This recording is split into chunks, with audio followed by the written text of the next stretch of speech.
Welcome everyone to the call. Make sure to post. I don't know if there's going to be a chat, comment section, wherever you can interact. Let me know where you're checking in from. These videos are pre-recorded, so wherever you're checking in from, let me know. It's always cool to go back later and see where we're reaching people in the world. I'm in Minnesota right now. It's a little bit nippy here, getting a little colder.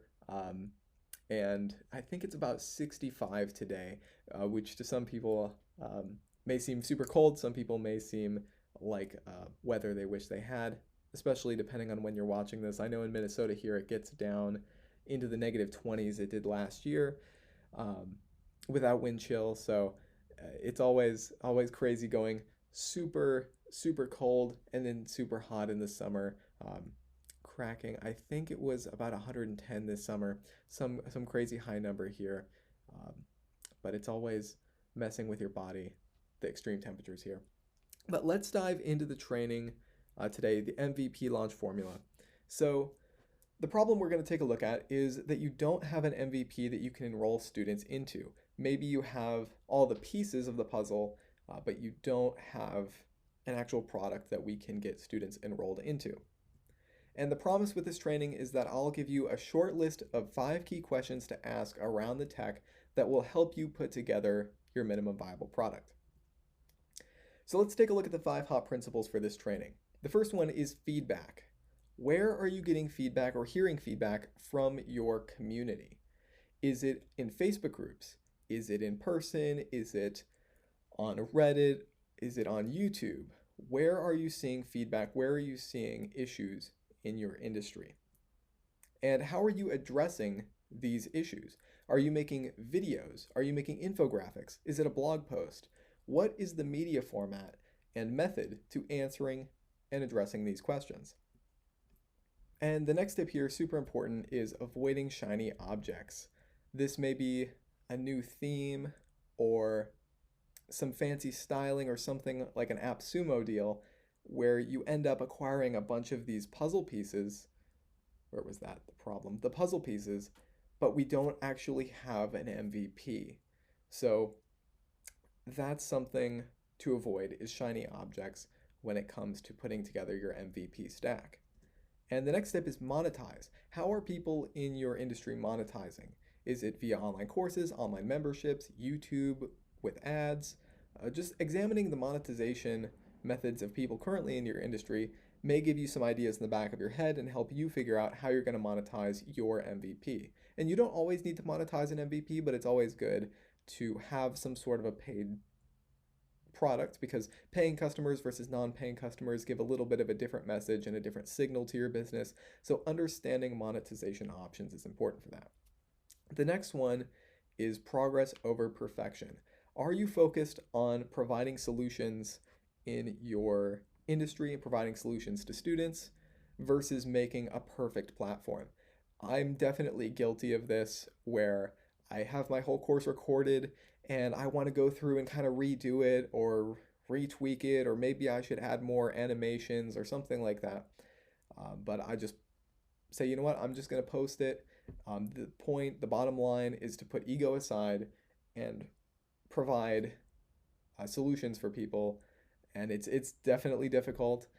Even with this summit, putting this summit together, I want to continue to perfect it and never go live. I just want to keep perfecting on it. But at the end of the day, going live is important. And one note on this, or one example of this, you may see, like on this slide here, you can see there's a little bit of a white bar on the left-hand side.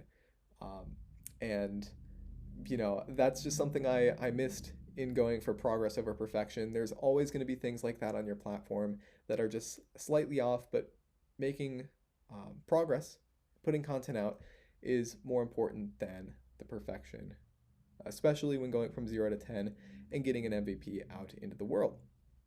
So let's take a look at the graphic or model for this training. You'll see this in your worksheet, but I'll also have a filled out version on the next slide that we can go over here. So this is the MVP model that sort of lays out what it looks like if you launch an MVP versus going down that route of perfection. So you can see the red line at the bottom is crash and burn. And at the 30-day mark, you can't really see too much of a difference between progress, never launch, and crash and burn. It's difficult to tell. But with the practices, with those 5 hop principles we discussed, you'll be able to tell kind of what direction a platform is going. If it's going to crash and burn, maybe we're throwing all kinds of plugins on there. We don't really have a coherent offer, but we have a bunch of tools all kind of working together in a chaotic way. There's not really a plan, and we're maybe focused on, we're making focused on making a perfect platform rather than one that provides solutions as is, one that we can launch very easily. This ends up in that kind of crash and burn where the site starts to break down and stuff like that. And the yellow line in the middle is never launch, where we're still focusing on making things perfect, but we are addressing issues. We're keeping kind of a tech minimalist perspective, but we're still kind of taking AppSumo deals, adding new tools to the site, integrating new functions. Instead of going live and launching an MVP, we end up in this never launch phase in the middle. And then we have progress, the green bar at the top, which is where you launch your MVP, you get students enrolled, and then you kind of make changes from there based on what students say, what students need, and what students are looking for from your platform. You'll end up making a lot of progress. And like I said, this is not very visible from the 30-day mark, but as your platform grows, as time goes on, you'll see kind of the differentiation in these paths. So let's take a look at the 5 key questions to ask for the MVP launch formula. So can you copy and paste feedback you've heard from students? And I'm definitely guilty of this, where once I get into creating my online course, I look at more what I'm looking to provide for students. I look at my expertise instead of looking at questions verbatim. Can you actually copy and paste things you've heard from students?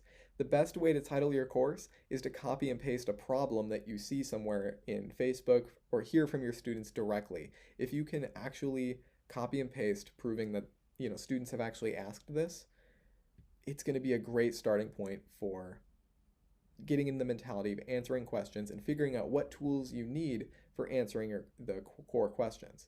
So can you copy and paste feedback you've heard from students? How can you address the feedback so students will see it? Like we talked about, is it a video, a blog post, or an infographic? If it's an infographic, you might be using a tech tool like Canva or Google Drive to kind of create these graphics. If it's a blog post, you might be able to write it up right in WordPress. You might be working with Google Docs. If it's a video, you might be working with a screen recorder for your specific operating system and uploading it to Vimeo Pro and embedding it in your site. So how you're addressing feedback is important to actually identify so you can figure out what tools you're going to need to do that. And then are you focusing on the content rather than the elegance of the platform? I see a lot of course creators, and I've done this at times, focus on creating a cool animation or styling up the homepage instead of focusing on the core content and addressing questions. And so that's a good question to ask. Are you focusing on the content rather than creating an elegant platform? From going from 0 to 10, of course. And these pieces will change as you go from 10 to 100 and then 100 to 1,000. But from going from 0 enrollments to 10 enrollments, focusing on content rather than platform elegance is really key. And then how are people in your industry monetizing? That's a good question to ask, so at least in the back of your mind, what options people are already making money with. And number 5, are you willing to put ego aside and make progress?